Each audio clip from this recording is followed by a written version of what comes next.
Jai Hind everyone. This is Ritika Dhyani from CSC department working as an assistant professor in Ajay Kumar Garg Engineering College. So in today's video lecture, the topic is Introduction to Machine Learning. We will be covering basics of machine learning and the different types of learning that are there in machine while you are learning machine learning. First of all, what is machine learning? It is a subfield of artificial intelligence which broadly defines or the capability of a machine to imitate the human behavior. According to the Tom Mischels, the proper definition for machine learning is a computer program is said to learn from experience E with respect to some class of task T and performance measure P. If its performance at task in T time is measured by P improves with the experience. It means whenever a computer program learns from the experience for a particular task T, then during the learning period, its performance gets increased, then it is known as proper machine learning well-defined learning problem. So, well-defined learning problem, as we see here, there are mainly three features of a well-defined learning problem, which is experience E and the tasks T, and last one is performance measure. It is written here. So let's check this using an example. For example, we are having a checkers learning problem. In this particular problem, the task could be the players playing the checkers. For this particular task, a performance measure can be seen as percent of games won against opponents. The number of percent or the percent increase, if the percentage increases, that means the performance of this particular machine learning algorithm is getting better while learning from its experience. Third one is, for this particular example, the experience could be if the players are playing practice game against itself. So that is how we can define this checkers learning problem in three features of well-defined learning problem. Next example, let's say we are having handwriting recognition learning problem. Here the task could be recognizing and classifying handwritten words within a particular image. And for that, the performance measure could be the percentage of words that are correctly classified or correctly recognized. From that, if the experience could be the data set of handwritten words with given class.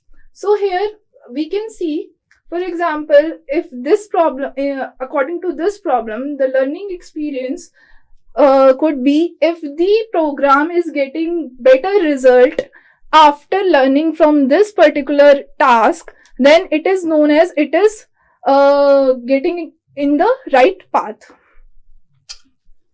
So here the difference between the traditional programming versus machine learning is that in traditional programming, a computer follows the particular predefined set of instructions or the particular instructions given by the programmer, and it behaves or generates the output according to the instructions only.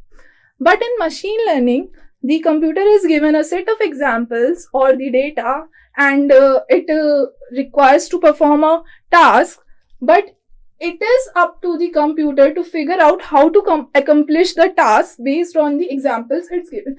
This is nothing but basically defining the learning experience of a computer.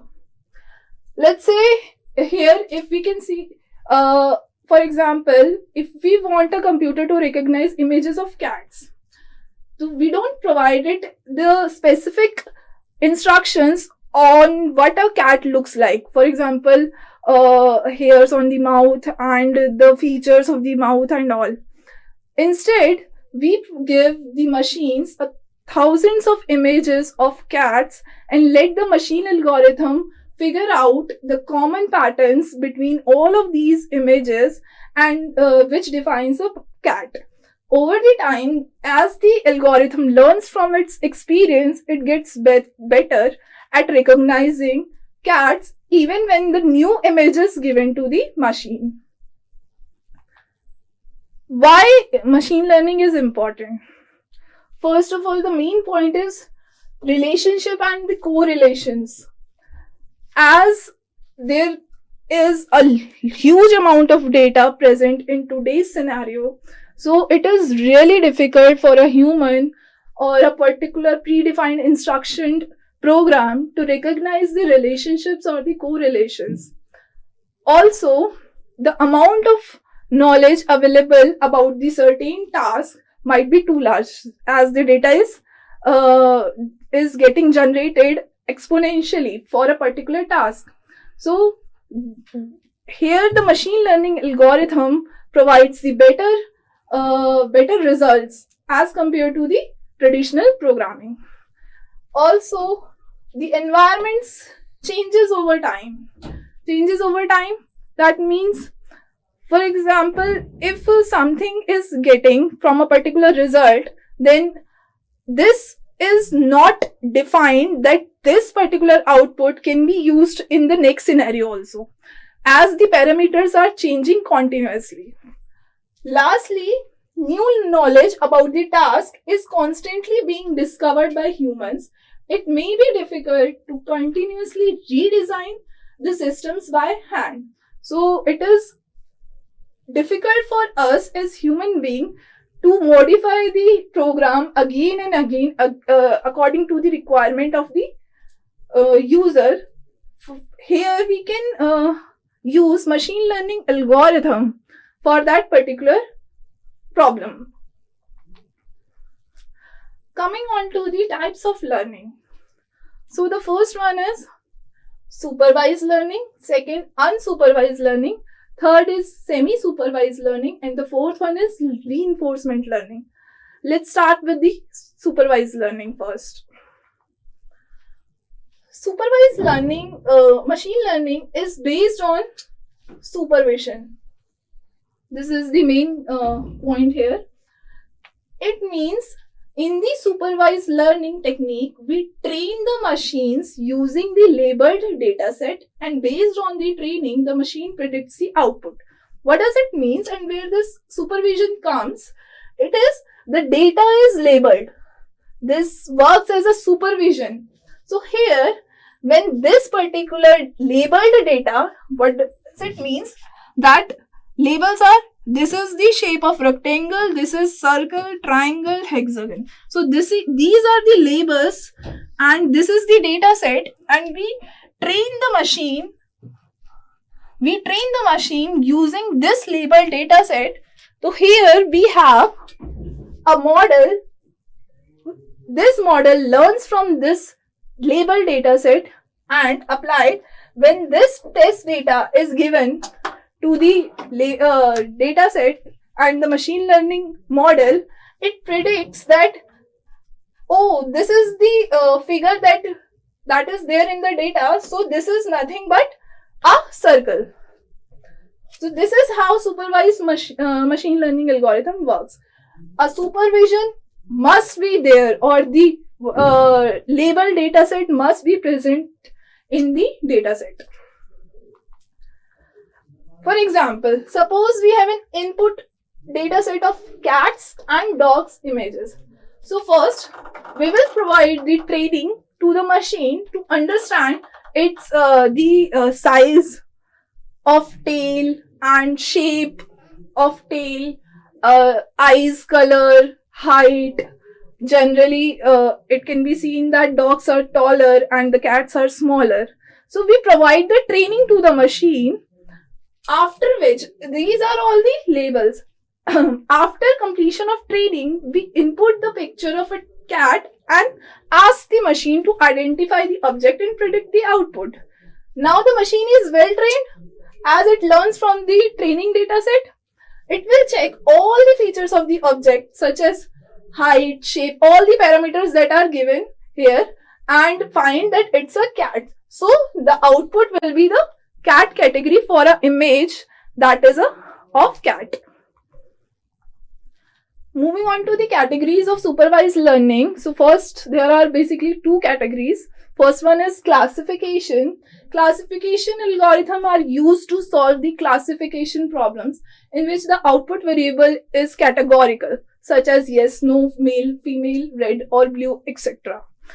It means, suppose we need to identify that the coming email is spam or not spam.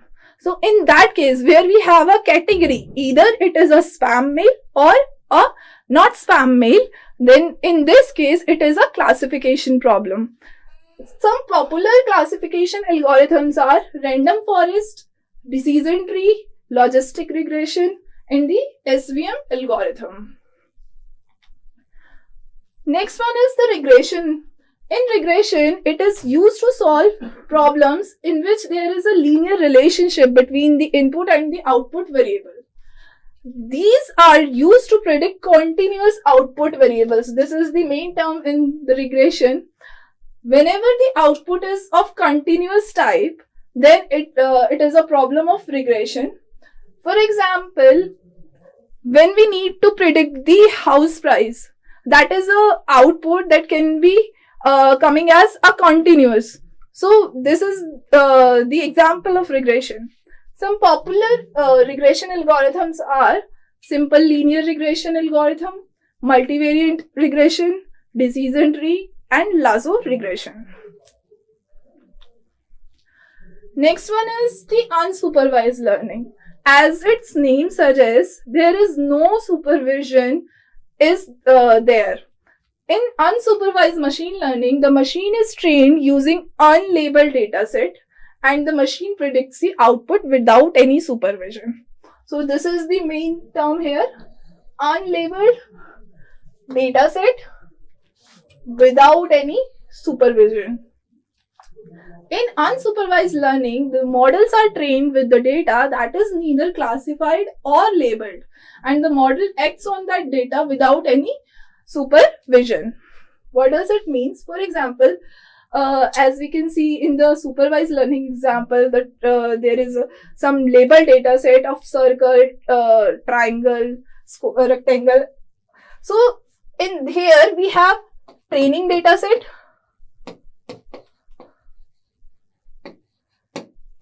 This training data set is unlabeled. There is no classification that it is a circle or this is hexagon, this is triangle or this is rectangle. No classification or labeled data set is there. When we provide this data set to the machine, it learns from the data set and finds the features that are similar to one another and different from another. So here, when we have given this dataset to the machine, it generates that these two are of same category and these two are different category and so on. So this is how unsupervised learning works. For example, there is a basket of fruit images. When we input this into the model, the images are totally unknown to the model. There is no data present that it is the image of apple, it is the image of mango and all. So the task is to find the patterns and categories of the object. Now the machine will discover its patterns and differences such as color of the object, shape of the object, and predict whether whether all of these are coming to the same category or different categories and place it there. Next one is categories of unsupervised learning. Here, first one is clustering. Clustering technique is used when we want to find inherent groups from the data. It is a way to group the objects into a cluster, such as the objects with the most similarities remain in one cluster and have fewer or no similarity with the objects of other groups. So here, where we can use this, suppose as a faculty or as a teacher, I want to I want to see the list of students or a group of students which needs more of my attention during the studies. So what do I do? On the basis of their exam results, on the basis of the questions that they are solving in the class, or on the basis of the ST or assignment that they have given, I try to figure out the list of the students that have more common similarities or common features and need more of my attention. So here it is a clustering problem. Some popular clustering algorithms would be k-means clustering algorithms, mean shift algorithm, DB scan, principal component analysis, independent component analysis. Next one is association. Association rule learning is an unsupervised learning technique which finds interesting relations among variables within a large dataset. The main aim of this learning algorithm is to find the dependency of one data item on another data item and map those variables according so that it can generate maximum profit. For example, as a shopkeeper, I want to increase my sale. For that, if I am able to find the relations between the objects that the customer is buying these items, then I may be able to generate the more sale. What does it mean? For example, if a customer comes, then and it buys, he or she buys bread and butter, then there is a huge chance that the customer will buy milk also. So I place my milk category or the items with nearby somewhere with butter and bread. So whenever a customer comes, along with bread and butter, the chances of buying milk gets increased. So that is how association between the objects is identified. For those, some of the popular algorithms are a Prairie algorithm and FB growth algorithm. Next, third one is semi-supervised learning. As the name suggests, it lies between the supervised and unsupervised machine learning.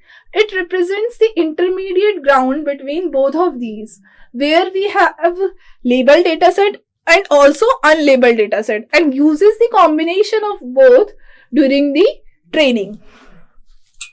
Let's say this is the unlabeled dataset and partial labels. Partial labels is this figure is not labeled here. So this is some of the labels are present, and some of are not present.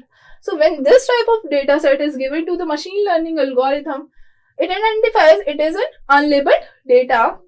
So here the prediction will be, for example, if the dog image is given to the machine, it will identify that it's a dog because both of these labels does not identify it as their own. So this is how semi-supervised learning machine learning algorithm works. Next, let's say an example. Here, for example, supervised machine learning is where a student is under supervision of an instructor at home and at college. So this is a supervised learning. But if the student is self-analyzing the same concept without any help from the outside, it comes under the unsupervised learning because there is no supervision or supervisor available. In semi-supervised learning, the student has to revise himself after analyzing the same concept under the guidance of an instructor at college. Means partially the student is having the instructor at college, but at home the student needs to analyze the concept or revise the concept by himself only. So this is the semi-supervised learning. Next one is reinforcement learning. In reinforcement learning, it works on the feedback based process. Main term here is feedback based process, in which there is an agent, which is a software component, automatically explores its surrounding by hit and trial, taking action, learning from experiences, and improving its performance. For here, if we can see, this is the agent. So this agent know initially either it can go this way or that way. Suppose when this agent goes to this way, there is a deduction of some points. That means he gets punished, or deduction of points resembles that it get punished for its behavior. So this will learn from this particular action that, oh, I don't need to go there, it is bad, next time avoid it. So this is how an agent learns from its surrounding or outside environment, and on that basis of learning, it takes action in future. Reinforcement learning can be categorized in two parts, positive and negative. In positive reinforcement learning, it specifies the increasing in tendency that the required behavior would be repeated again in the future. It means, for example, whenever a student performs really well in the exam, the parents get him some gift. So the student or the child knows that I need to work hard so that I will be get rewarded for that. So this is a positive reinforcement learning.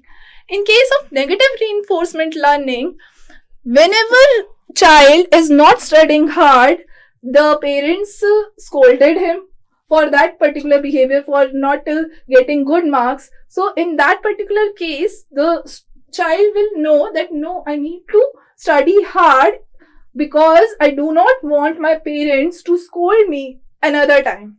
So this is a negative reinforcement learning.